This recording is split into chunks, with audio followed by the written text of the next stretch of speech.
تيجي تسألني تقول لي ازاي ترب ما كانش بيدخل كاموتش في القايمة بعد ماتشين تلاتة لما هرش خلاص انه الواد ده شغله وكلاء وسبوبة وبتاع. ومنين لما الاهلي كان عايز يمشيه عشان يوفر مرتبه ويقطع الاعارة دي ونخلص ويوفر مكان اجنبي، ترب رفض قال لهم لا، انا محتاجه. دي حاجة منطق، يعني حاجة غير منطقية، محدش فكر فيها، محدش يتكلم فيها خالص. تفتكر ليه؟ اقول لك انا بقى ليه.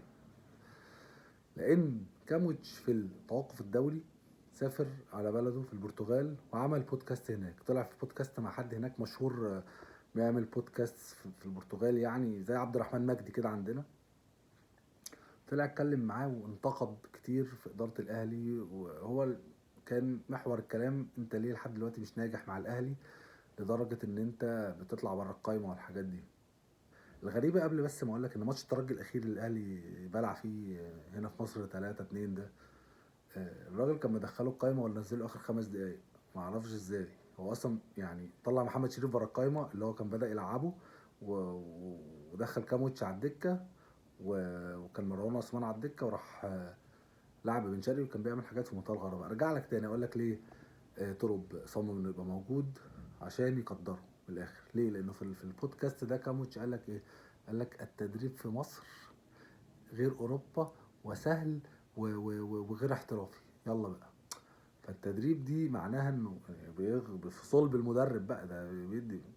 فالراجل بقى ايه شال منه. طبعا الكلام وصل لان هنا كل البيتجات وكل وسائل الاعلام تناقلت، وعامه لو اللعيب في فرقتك طلع في بودكاست فانت كده تتابع بيقول ايه يعني. قال لك ان التدريب في النرويج كان اقوى واشرس، لكن التدريب تعبان، فده اللي بيسبب ايه ان يبقى فيه تراخي في اداء اللاعبين في المباريات. فترب قال لك لما الاهلي يعني عايز يطلع بقى كاموتش يقطع الاعاره ويرجعه النادي بتاعه. النادي بتاعه كان عايزه على فكره، لانه كنا هيبداوا بقى السيزون، النرويج ماشيين بنظام غريب كده في التوقيتات، فعايزينه، والاهلي هيوفر فلوسه وشكرا بقى.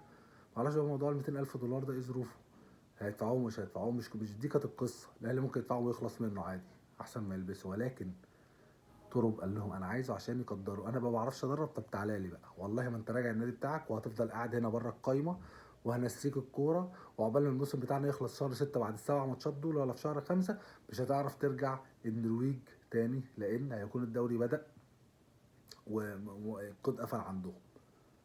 فيبقى نسكوا، يبقى كده قعدوا سنه. هيرجع بقى امتى؟ يرجع في شهر 9 مثلا 10، عندنا كده كده الواد ده مش مكمل في الاهلي ولا ترب مكمل في الاهلي. فبعد شهر 6 ده هيكونوا الاتنين مشوا خلاص في الاهلي. وممكن النادي بتاعه بقى هيرجع له تاني بس هيكون مش محتاجه. فدي حركة كيد كده من ترب.